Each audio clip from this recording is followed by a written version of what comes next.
आज आपको थोड़ा सा विवरण देंगे कि ये श्राद्ध क्यों निकाले जा रहे हैं। पुण्यात्माओं, जब तक हमें सतगुरु नहीं मिलते तब तक हम अपने मनुष्य जीवन को व्यर्थ ही करके जाते रहे।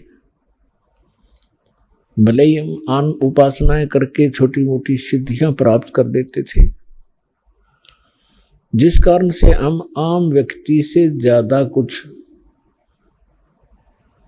उत्तम नजर आते हैं। जो ये ऋषि महर्षि सिद्ध संत कहलागे, इन्होंने काल साधना की और उससे कुछ सिद्धियां प्राप्त कर ली, और जिस कारण से हमने इनको साधु संत और महात्मा पहुंचे हुए महापुरुष मान लिया। सिद्धि प्राप्त प्राणी ऐसा होता है जैसे आप देखते हो वर्षा के समय में बिलों से चींटियां निकलती हैं, और उन चींटियों में कुछ पंखों वाली चींटियां भी होती हैं, और वो आकाश में उड़ जाती हैं। तो अन्य चींटियों को ऐसा लगता है कि ये चींटी जो है ये तो भाई भगवान से मिल गई, ये तो आकाश में उड़ जाती है। और फिर क्या होता है, जब या तो किसी दीपक के ऊपर जल के मर जाती है वो आकाश में उड़ने वाली चींटियां, या किसी बल्ब के ट्यूब के चारों ओर चक्कर काट काट के वो पंख रहित होकर जमीन पर गिर जाती है, और अंत में वो चींटी की चींटी ही हो जाती है। ठीक इसी प्रकार ये ऋषि महर्षि जो काल साधना करके, हठ योग करके, जंतर मंत्र करके इन्होंने सिद्धियां प्राप्त की, और फिर ये सिद्धियां समाप्त हो जाती हैं। कुछ एक इनके उल्टे सुल्टे कार्य ये कर देते हैं, किसी को श्राप दे देते हैं, किसी को दुआ देते हैं, किसी को बद दुआ दे करके फिर ये लास्ट में जीव के जीव ही रह जाते हैं। तो सत्संग सुनने से हमें ज्ञान होता है कि कौन सी साधना करनी चाहिए, कौन सी ना करनी चाहिए।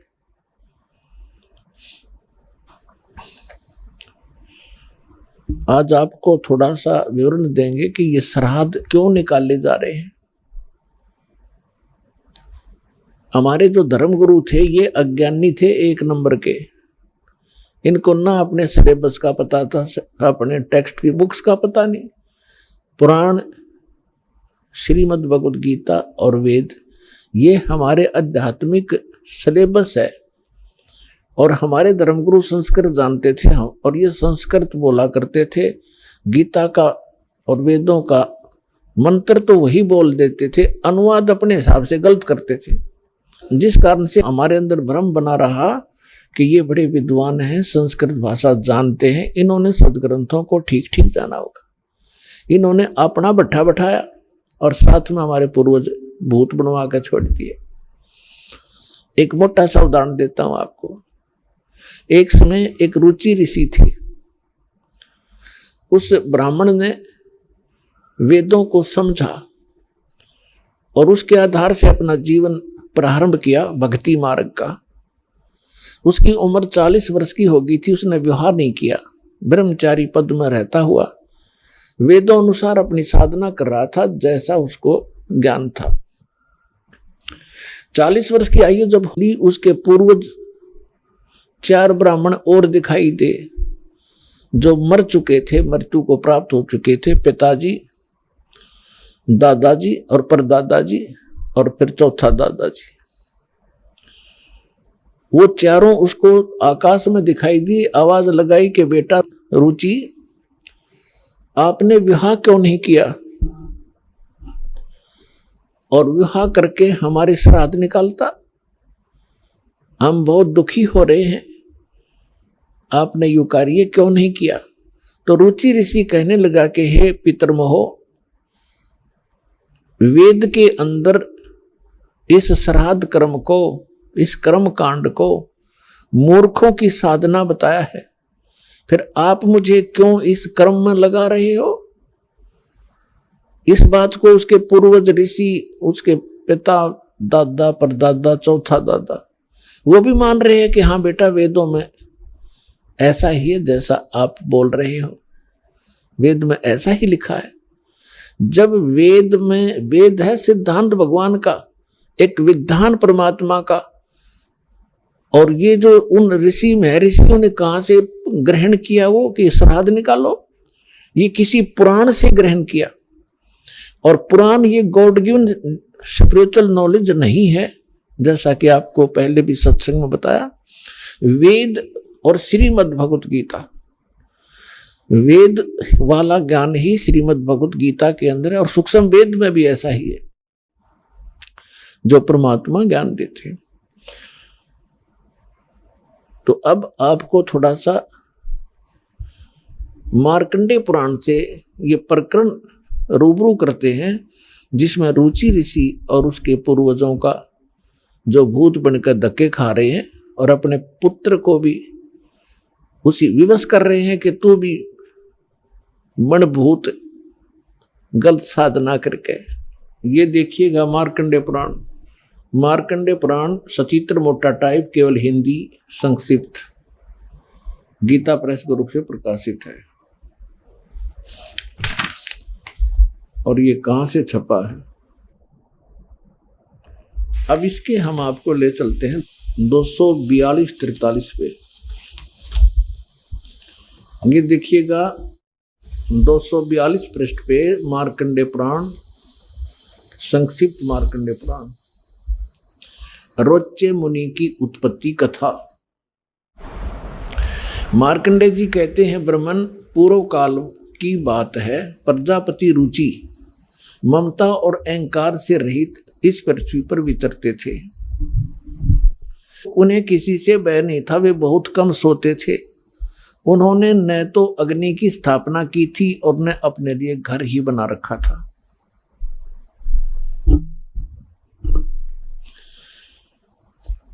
वे एक बार भोजन करते और बिना आश्रम के ही रहते थे। उन्हें सब प्रकार की आसक्तियों से रहित एवं मुनिवर्ती में रहते देख उनके पितरों ने उनसे कहा।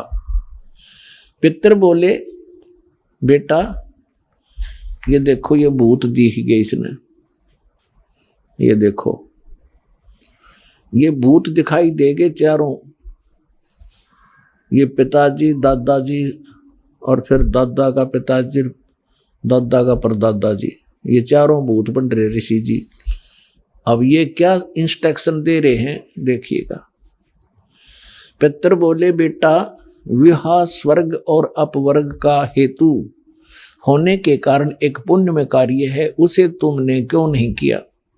गृहस्थ पुरुष समस्त देवताओं, पितरों, ऋषियों और अतिथियों की पूजा करके पुण्य में लोकों को प्राप्त करता है। वह स्वाहा के उच्चारण से देवताओं को, सवधा के शब्द से पितरों को तथा अन्नदान, बलि वैश्वदेव आदि से भूत आदि प्राणियों एवं अतिथियों को उनका भाग समर्पित करता है। बेटा हम ऐसा मानते हैं कि गृहस्थ आश्रम को स्वीकार न करने पर तुम्हें इस जीवन में क्लेश पर क्लेश उठाना पड़ेगा और मृत्यु के बाद और दूसरे जन्म में भी क्लेश ही भोगने पड़ेंगे। अब रुचि ऋषि कहता, पितृगण परिग्रह मात्र ही अत्यंत दुख एवं पाप का कारण होता है और तथा उससे मनुष्य की अधोगति होती है। यही सोचकर मैंने पहले स्त्री संग्रह नहीं किया।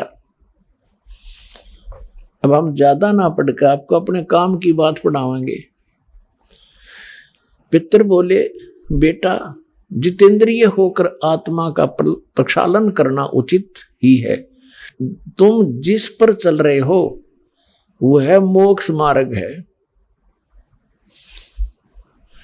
रुचि ने पूछा, पितामहो वेद में कर्म मार्ग को किसको, जैसे नबी बताया था कि इन्होंने बताया था इन पितरों ने कि गृहस्थ पुरुष समस्त देवताओं, पितरों, ऋषियों और अतिथियों की पूजा करके पुण्य में लोकों को प्राप्त करता है।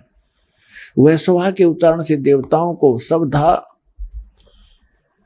सवधा के शब्द से पितरों को, अन्न दान बलि वैष्णदेव आदि से भूत और आदि प्राणियों एवं अतिथियों का उनको भाग समर्पित करता है। बेटा हम ऐसा मानते हैं, गृहस्थ आश्रम को स्वीकार ना करके तुमने जीवन में क्लेश पे क्लेश भोगने पड़ेंगे। भावार्थ है कि तो तुम ये श्राद्ध श्रुद्ध ना निकालता, ये निकाल है। अच्छा यूं क्या कह रहा है फिर? ये कह रहे हैं कि जो तू लग रहा है ना, यूं तो है मोक्ष मार्ग। अब के पूर्वज कह रहे हैं कि जो तू लग रहा है वो मोक्ष मार्ग है, और हम बताओ वो नरक मार्ग में आ जा, तू मोक्ष मार्ग न छोड़ दे। ये देवता कह रहे कि पितर, देखो पितर बोले बेटा जितेंद्रिय होकर आत्मा का प्रक्षालन करना उचित है, किंतु तुम जिस पर चल रहे हो तो मोक्ष मार्ग है। हरिभाम बतावेंगे वो कौन सा मार्ग है। अब रुचि ने पूछा पितामहो, वेद में कर्म मार्ग को अविद्या कहा गया है। ये श्राद्ध श्रुद्ध निकालना, भूतों की पूजा करना, तेरहवीं करना, ये सारा कर्म मार्ग है, कर्म कांड है। वेद में कर्म मार्ग को अविद्या मूर्खों का मार्ग कहा गया है, फिर क्यों आप लोग मुझे उस मार्ग पर लगाते हैं? पितर बोले ये सत्य है कि कर्म को अविद्या ही कहा गया है, इसमें तनक भी मिथ्या नहीं। फिर क्या रह गया? अब इनकी अकल देखो, इनकी चोर ले गए इनकी अकल को, इन पितरों की, श्राद्ध निकलवाने वालों की। अब वो लड़का ठीक साधना कर रहा था अपनी वेदों के आधार से, और ये भी मानते हैं कि तू आप जो साधना करे तो मोक्ष मार्ग है, और नो क्या हमारे वाले माजा तू कुएं में गिर पितर बने। और ये कह रहा है कि रुचि कह रहा है कि ये तो दो वेद में इसको मूर्खों की पूजा बताया है, अविद्या क्या है, और खुद भी मानते हैं हाँ ये बात तो सही है, इसमें कोई मिथ्या नहीं। फिर टट्टू रह गया, थोड़ा शर रह गया। क्या रह गया? जो वेद में रिजेक्ट कर दिया कि साधना नहीं करनी चाहिए, पितर पूजा, भूत पूजा। अब कहने का भाव ये है कि इन्होंने इस रुचि को डरा धमका के, अटबट सुना के, अब जिसके पहले वाले चार दादे परदादे पिताजी दिखाई दे जा, ये तो खैर बुद्धिमान व्यक्ति था, थोड़ा बहुत इसने तो अपना तर्क दे भी दिया। और आपको कोई चार दादे दिख जाए तो जब समर्पण कर दो, बोलो जी के को हो वही कर दूंगा। तो हमने इन दादों के चक्कर में ही पड़ा नहीं। कई भक्त कहते हैं कि भाई जैसे अपने पूर्वज दिखाई दे जा, पिताजी दिखाई दे जा, और वो कहे कि मेरे श्राद्ध निकलवा दो, तो कैसे मना किया जा सकता है? पुण्यात्माओं, तर्क के साथ विवेक से चलना पड़ेगा हमने। वो तो कुएं में गिर गए, अरे वो कह काजा बेटा तू भी गिर जा इस कुएं में, बुद्धिमान तो पड़ा नहीं।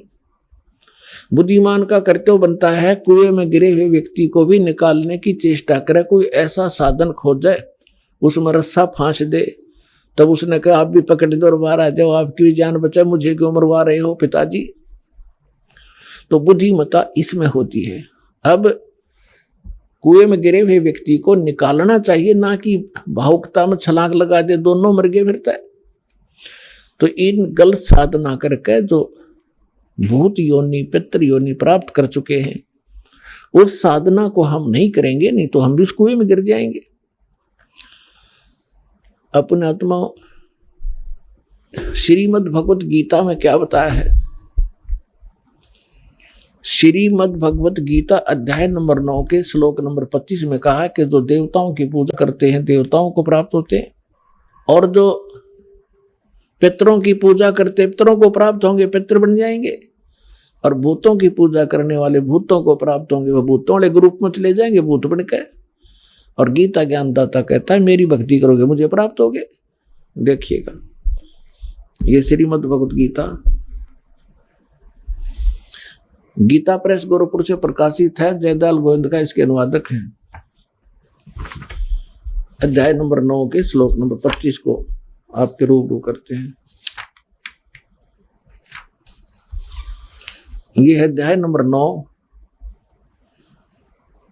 श्रीमद् भगवत गीता और 25वां श्लोक। देवताओं को पूजने वाले देवताओं को प्राप्त होते हैं, पितरों के पूजने वाले पितरों को प्राप्त होते हैं, पितरों को प्राप्त होंगे, पितर बन के जाएंगे वे। और भूतों को प्राप्त होने वाले भूतों को प्राप्त होते हैं, मेरा पूजने वाले मुझको प्राप्त होता है। अब वो इस पवित्र श्रीमद् भगवत गीता ने भी स्पष्ट कर दिया, भूत पूजोगे तो भूत बनोगे, पितृ पूजोगे पितृ बन जाओगे, और देवताओं की पूजा करोगे देवताओं के लोक में जाकर उनके अनुचर बनोगे। और गीता ज्ञानदाता कहता मेरी पूजा करोगे मुझे प्राप्त होगे। अंडरस्टूड है। अब सूक्ष्म वेद में कहा है कि राम रमे सो राम है, देव रमे सो देव, और भूत रमे सो भूत बने, समझ देख सुर भेव। अब आपको एक छोटी सी कथा सुनाता है दास। जो हमारे सदग्रंथ हैं उनके अनुसार हम साधना करेंगे तो हम सफल होंगे। श्रीमद् भगवत गीता अध्याय नंबर 16 के श्लोक 23 और 24 में कहा कि अर्जुन, शास्त्र विधि को त्याग कर जो मनमाना आचरण करते हैं उनको न तो सुख होता है, न उनको कोई सिद्धि प्राप्त होती है, और न ही उनकी गति होती है, अर्थात यूजलेस। इससे तेरे लिए अर्जुन कर्तव्य और अकर्तव्य की अवस्था में कौन सी साधना करनी चाहिए कौन सी ना करनी चाहिए, उसके लिए सदग्रंथ यानी शास्त्र ही प्रमाण है। किसी अन्य व्यक्ति की लोक वेद पर विश्वास ना करना। अब आपको सत्संग में पहले बताया था कि सदग्रंथ कौन से हैं जिनमें वर्णित साधना हम करें वो शास्त्र अनुकूल है। पवित्र चारों वेद और पवित्र श्रीमद् भगवत गीता जो वेदों का निष्कर्ष है, और सूक्ष्म वेद जो परमात्मा ने स्वयं अपने मुख कमल से आकर यथार्थ ज्ञान दिया है। इसके अतिरिक्त जो पुराण है वो परमात्मा का आदेश संविधान नहीं है, वो ब्रह्मा जी का ज्ञान है। और ब्रह्मा जी के साथ साथ फिर उन्होंने प्रत्येक ऋषि ने अपना कुछ अनुभव मिला करके अलग अलग पुराण बांट दिए। शिव पुराण, विष्णु पुराण, जो देवी पुराण, मार्कंडेय पुराण। जैसे मार्कंडेय ऋषि जी ने ब्रह्मा जी से प्राप्त ज्ञान को अपने हिसाब से सेट करके वेदों से मिला करके बनाया, तो जो वेदों से मिलता है वो तो वेद ज्ञान है, और जहां मार्कंडेय ऋषि ने अपने तुक्के मारे हैं वो पुराणों का ज्ञान है, ब्रह्मा जी का ज्ञान है, वो गॉड गिवन नहीं है। जो परमात्मा का दिया हुआ ज्ञान है वो संविधान है, उसके अतिरिक्त किसी ब्रह्मा जी का या किसी ऋषि का दिया हुआ विधान है अध्यात्म मार्ग का, तो उसका अपना है, एक अधिकारी का आदेश है, मालिक का आदेश नहीं है। जैसे एक समय एक दरोगा जी का मित्र था, एक ग्रामीण किसान, और उसने अपने मित्र दरोगा से कहा कि मेरा एक पड़ोसी है, साथ वाले मकान में रहता है एक व्यक्ति, और वो मुझे बहुत दुखी करता है, कोई समाधान बताओ। तो दरोगा जी ने कहा कि मार उसका लठ, माप देख लूंगा। अब उस व्यक्ति ने अपने मित्र दरोगा जी यानी एक अधिकारी की आज्ञा का पालन करके अपने पड़ोस वाले उस व्यक्ति के साथ झगड़ा ठान लिया और उसका लठ मार दिया। लठ मारने से उसकी मृत्यु होगी। अब उस व्यक्ति ने एक अधिकारी की आज्ञा का पालन करके राजा का विधान भंग कर दिया। राजा का विधान है कि कोई किसी की हत्या करेगा तो उसको सजाए मौत होगी। वही अधिकारी, वो एसएचओ, अपने उस मित्र को अरेस्ट करना पड़ा उसने और हवालात में डालना पड़ा और फिर उसको सजाए मौत होगी। तो पुण्यात्माओं, जो वेद, गीता और सूक्ष्म वेद, ये है विधान परमात्मा का। इसके अतिरिक्त कोई व्यक्ति विशेष या कोई ऋषि विशेष या कोई देव विशेष अपने सत्र का कोई ज्ञान आपको देता है, आदेश देता है कि ऐसा कर लो, ऐसा कर लो। अगर वो वेदों में नहीं मिलता है तो वो परमात्मा का विधान खंड होगा उसकी आज्ञा पालन करने से। अब आपको थोड़ी सी झलक दिखाते हैं इन ये कहां से लाए श्राद्धने का ये सिस्टम। हमने, अब आपको रोना आया करेगा, हमारे पूर्वजों की दुरुक्ति करवा दी इन लोगों ने, अंधों ने। एक टीचर का फर्ज बना है अपने सिलेबस ने ढंग से जाने और फिर विद्यार्थियों को पढ़ावे। अब आपको दिखाते हैं श्री विष्णु पुराण।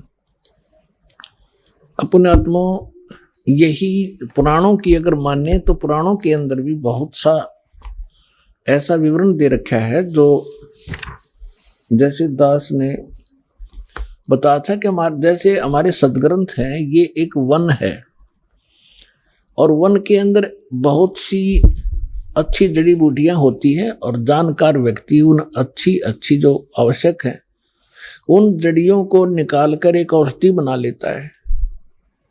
उस वन के अंदर जंगल के अंदर ऐसी भी जड़ी बूटियां होती हैं जो हानिकारक भी होती हैं।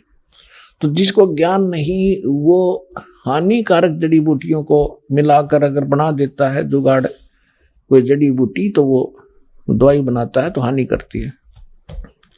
तो इन्होंने वो जड़ी बूटियां सेलेक्ट कर ली जो हमारे लिए हानिकारक थी। अब हम लेंगे वो जड़ी बूटियां जो हमारे लिए लाभदायक है, जो वास्तविक औषधि बनती है जिससे। तो ये विष्णु पुराण है, देखिएगा ये है श्री विष्णु पुराण सचित्र हिंदी अनुवाद सहित और गीता प्रेस गोरखपुर से प्रकाशित है। इसके अनुवादक कौन है ये भी दिखा देते हैं आपको। इसके अनुवादक हैं श्री मुनीलाल गुप्त और गीता प्रेस गोरखपुर से प्रकाशित है। इसके 213 पृष्ठ पर थोड़ी सी झलक दिखाते हैं। समझदार को संकेत पर्याप्त होता है। ये तृतीय अंश और अध्याय नंबर 15 चल रहा है, 16 के आगे शुरू हो जाता। हम 15 पढ़ेंगे। हे राजन, श्राद्ध करने वाले पुरुष से विश्व देवगण, पितृगण, पितामह और कुटुंब जन सभी संतुष्ट रहते हैं। जो श्राद्ध करते हैं उनसे देवगण, पितृगण, पितामह, कुटुंबीजन सभी संतुष्ट रहते हैं। आगे क्या कहा कि हे भूपाल, पितृगण का आधार चंद्रमा है और चंद्रमा का आधार योग है। इसलिए श्राद्ध में योगी जन को नियुक्त करना अति उत्तम है। हे राजन, यदि श्राद्ध भोजी एक सहस्र ब्राह्मण हो, ब्राह्मणों के सम्मुख श्राद्ध खाने के लिए आए हुए 1000 ब्राह्मणों के सम्मुख एक योगी भी हो तो वह यजमान के सहित उन सब का उद्धार कर देता है। अब इससे क्या स्पष्ट हुआ? वही श्राद्धों की महिमा बताने वाला औरव ऋषि बोल रहे हैं। औरव वो क्या बता रहा है कि श्राद्ध निकालने वाला पितरों को और पितृगण, पितामह, कुटुंबीजन और देवताओं को खुश करता है। फिर इसके साथ साथ फिर स्पष्ट कर दिया है कि श्राद्ध कर रहे हो। श्राद्ध का अर्थ होता है एक धार्मिक अनुष्ठान। तो उसमें यह बताया कि उस धार्मिक अनुष्ठान में यदि 1000 ब्राह्मण आ रहे हो श्राद्ध जीवने वाले, उनके सामने एक योगी आ जा उनके साथ में। अब योगी का क्या अर्थ है? गीता अध्याय नंबर 2 के श्लोक नंबर 53 में कहा कि अर्जुन, जिस समय तेरी बुद्धि भिन्न भिन्न प्रकार के वचनों से विचलित ना होकर हटकर एक तत्व, परमात्म तत्व ज्ञान के ऊपर आश्रित हो जाएगी, तब तो तू योग को प्राप्त होगा, तू भगत बनेगा, योगी बनेगा। तो अब यही की बताया है कि योगी वो होता है जो पूर्ण परमात्मा के ज्ञान से परिचित हो, अटल ज्ञान रखता हो, सत साधना कर रहा हो। उसको भोजन कराने से कहते हैं उन पितरों का भी उद्धार हो जा, 1000 ब्राह्मणों का उद्धार हो जा जो पेट भरते फिर रहे हैं, जिनको ज्ञान कति नहीं, और यजमान का भी उद्धार हो। तो पुण्यात्माओं, दास ने आपको सबसे पहले योगी बनाया है। और यहां पर जो साधना होती है, 10वें दिन श्राद्ध होने लग रहे, यहाँ पर 10वें दिन समागम होते हैं। और जो भी दान पुण्य आप करते हो, ये सब योगी खाते हैं। और इनके खाने से तो आपके पितरों का भी उद्धार होगा जो यहाँ दान कर रहे हैं। ये तो पुराण भी बता रही है और परमात्मा भी यही बता रहे हैं कि भक्ति बीज होवे जो हंसा, तारू तास के कोत्र वंशा। अब देखिएगा, ये है विष्णु पुराण, हम पढ़ रहे थे अभी आपको, और 213 पृष्ठ पे 3 अंश, और ये अध्याय 15 है, 16 यहां से शुरू होता है, इससे पहले 15 में है ये। हे राजन, और ऋषि ब्राह्मण कह रहा है कि हे राजन, श्राद्ध करने वाले पुरुष से विश्व देवगण, पितृगण, पितामह और कुटुंबीजन सभी संतुष्ट रहते हैं। हे भूपाल, पितृगण का आधार चंद्रमा है और चंद्रमा का आधार योग है, इसलिए श्राद्ध में योगी जन को नियुक्त करना अति उत्तम है। हे राजन, यदि श्राद्ध भोजी 1000 ब्राह्मण हो, सहस्र मान 1000, और ब्राह्मणों के 1000 ब्राह्मणों के सम्मुख एक योगी भी हो, तो वह यजमान के सहित उन सब का उद्धार कर देता है। एक साधे सब सधे, सब साधे सब जावे, माली सिंचे मूल को फिर फले फूले गाय। योगी वो नहीं है जो पेट का पानी हिला के दिखा दे, ऊपर न पैर कर ले नीचे न सुर, वो योगी नहीं है। वो तो एक प्राकृतिक चिकित्सक है वो व्यक्ति, वो संत नहीं है। योग का अर्थ होता है परमात्मा से मिलने का, योग करने का तरीका। योगी माने भक्त, साधक।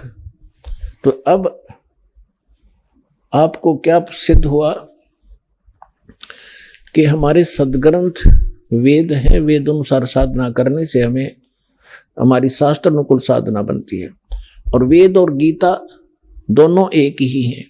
और परमेश्वर ने जो ज्ञान दिया वो आपको सुबह सुना ही दिया था। रे भोली सी दुनिया, सतगुरु बिन कैसे सरिया। रे भोली सी दुनिया, सतगुरु बिन कैसे सरिया। अपने लला के बाल उतरवावे देके चीना लग जइया, एक बकरी का बच्चा लेके उसका गला कटैया। रे भोली सी दुनिया, सतगुरु बिन कैसे सरिया। फिर काचा पाका भोजन बना के और माता धोकने गईया, और उस माता ऊपर कुत्ता मुत्ता, ओ क्यों ना मर गईया। रे भोली सी दुनिया, सतगुरु बिन कैसे सरिया। जीवित बाप के लट्ठम लट्ठा, जीवित बाप के लट्ठम लट्ठा, और मुए गंग पुचैया। जब आवे आसोज का महीना, फिर कौआ बाप बनैया। रे भोली सी दुनिया, सतगुरु बिन कैसे सरिया। और उन्हीं से प्राप्त ज्ञान को गरीबदास साहब जी कहते हैं कि प्रेत सला पर जा बिराजे पितरों पिंड भराई, और बहुर श्राद्ध खान को आए फिर काग भय कलमाही। नर से तीतु पशुआ की जय गद्दा बैल बनाई, ये 56 भोग कहा मन बोरे कित कुर्डी चरडे जाई। फिर क्या बताते हैं, जय सतगुरु की संगत करते ये सकल कर्म कट जाई, अमरपुरी पर आसन होते जहां धूप ना छाई। यदि तुम सतगुरु की शरण में आ जाते, ये सारे फंड छूट जाते, ना श्राद्ध निकालने, ना पितर बनना, ना भूत बनना, और सतलोक चले जाते।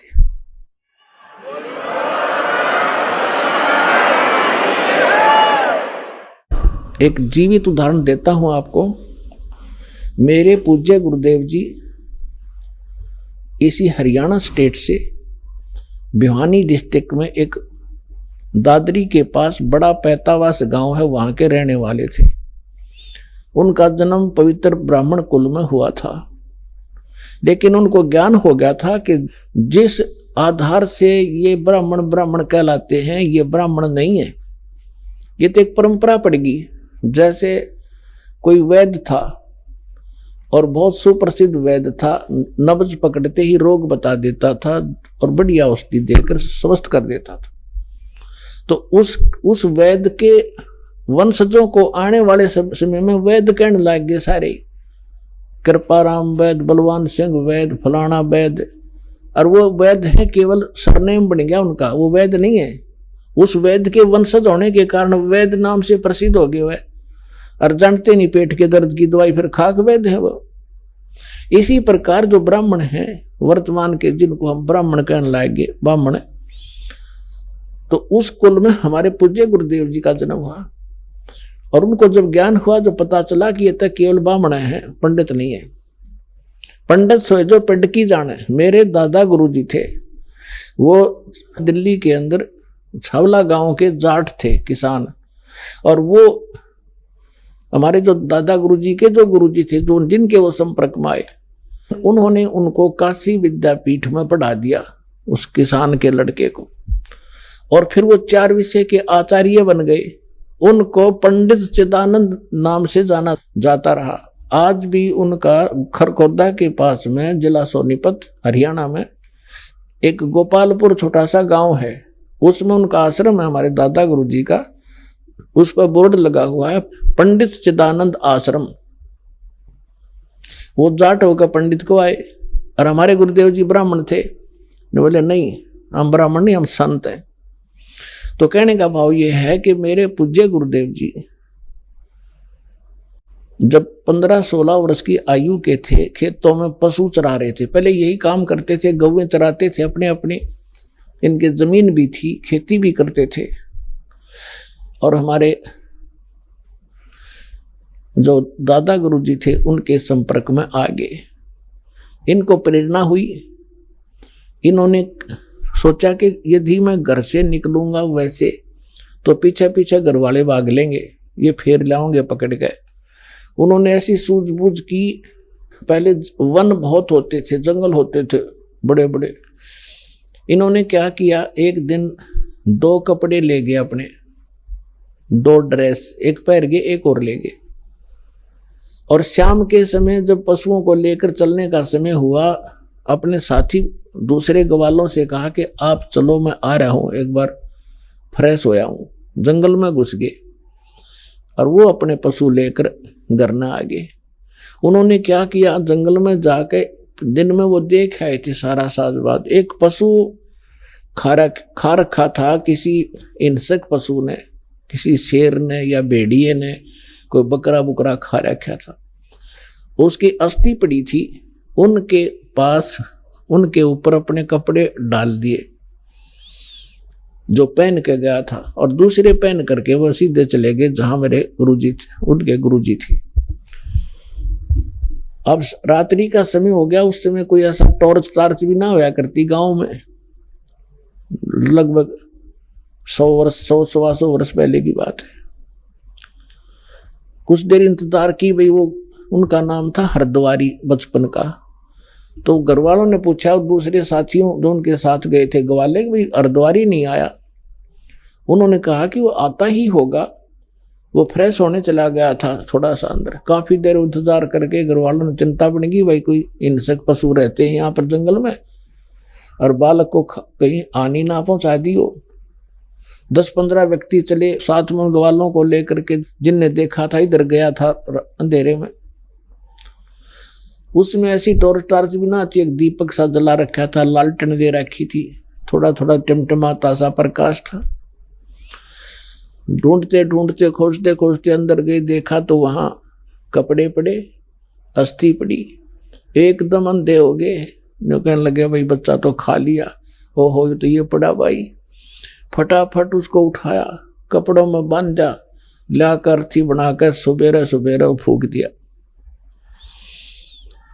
और फिर होगी उसकी 13वीं शुरू। अस्थि ठाई, फिर गंगा में डाल के आए, फिर 13वीं करी, महीना करा, 6 माही करी, वर्षी करी, और फिर हो गए वो श्राद्ध शुरू।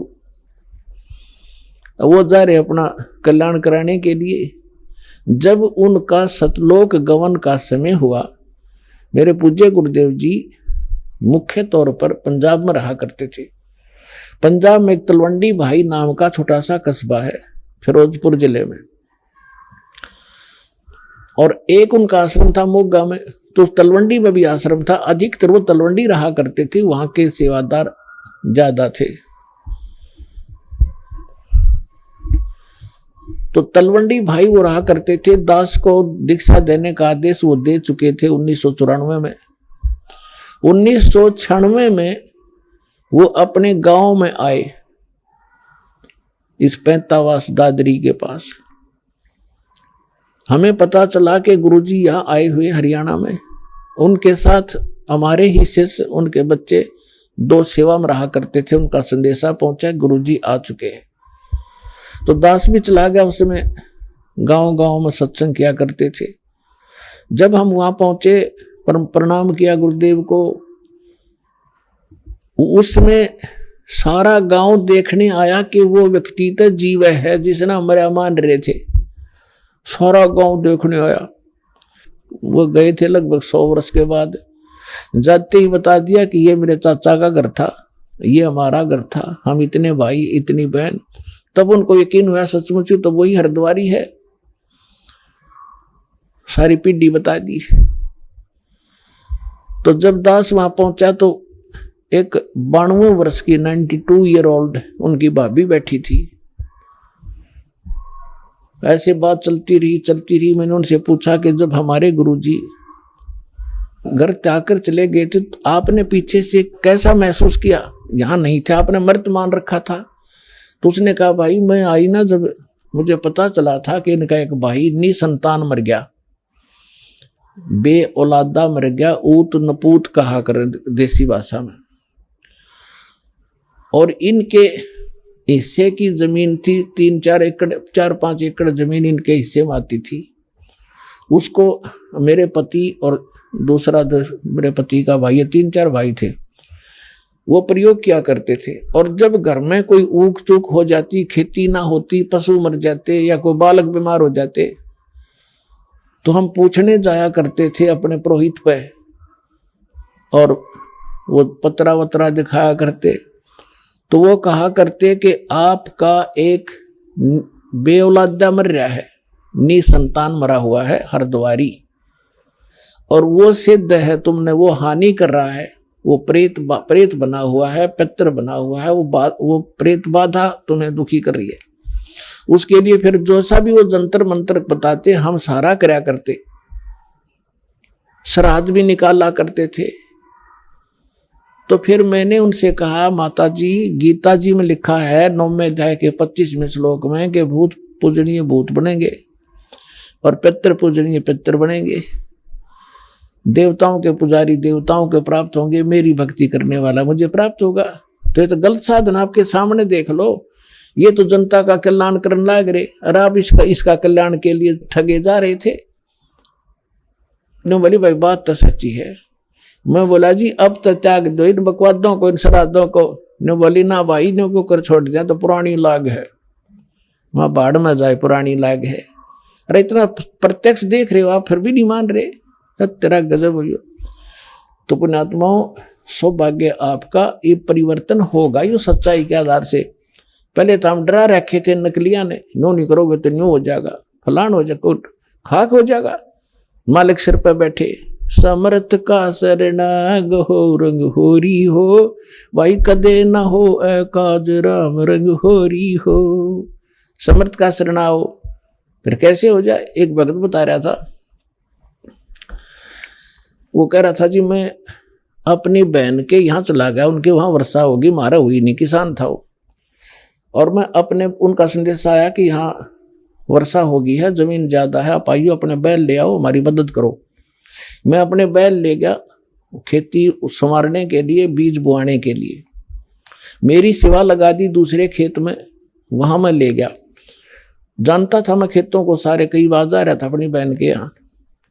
तो वहां एक जोड़ी थी, उनके खेत के आसपास उस तालाब था छोटा सा, थोड़ा पानी था, और उसमें एक मंडी ही बना रखी थी किसी पीर प्यार की।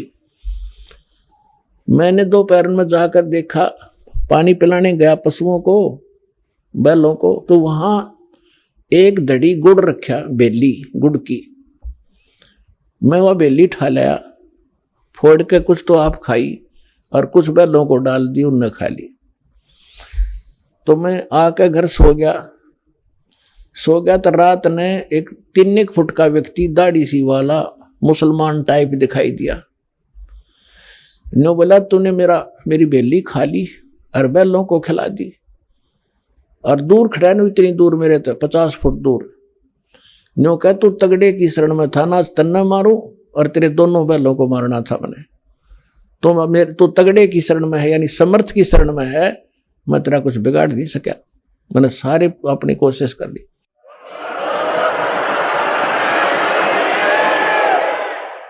तो मैं सुबह उठा, मेरे पसीने आ रहे, डर गया मैं। फिर उसने देख कर अकल सकल सी उसकी, मैंने अपनी बहन से पूछा कि मैंने ऐसे ऐसे एक बेली रखी थी, गुड़ आप खा लिया, कुछ बैलों को खिला दिया, और मुझे ऐसे ऐसे कितनी उम्र साइज का एक व्यक्ति दिखा मुसलमान जैसा, यू के है। तो उसकी बहन बोली, रे भाई तू बच क्यों कर गया, उसने तो गढ़े चेटक कर रखे हैं, जब उसका किसी ने इतना भी कोई सामान उठा लिया ने उसको मारे, और उसके पशुओं में इतनी हानि कर दिया था, हाहाकार मचा देता, तुम बचा क्यों करे। फिर बोला मुझे और दृढ़ विश्वास हो गया, अकबच घर में वो तो हाथ जोड़ के गया, फिर मेरे गुरु जी का गए ने बोला तू तगड़े की शरण में है, और जा शरण में ना होता तन्ना तुझे मारता और तेरे बैलों को खत्म करता। तो पुण्यात्मा, समर्थ का शरणाग हो रंग होरी हो, भाई कदे न हो ए काज राम रंग होरी हो।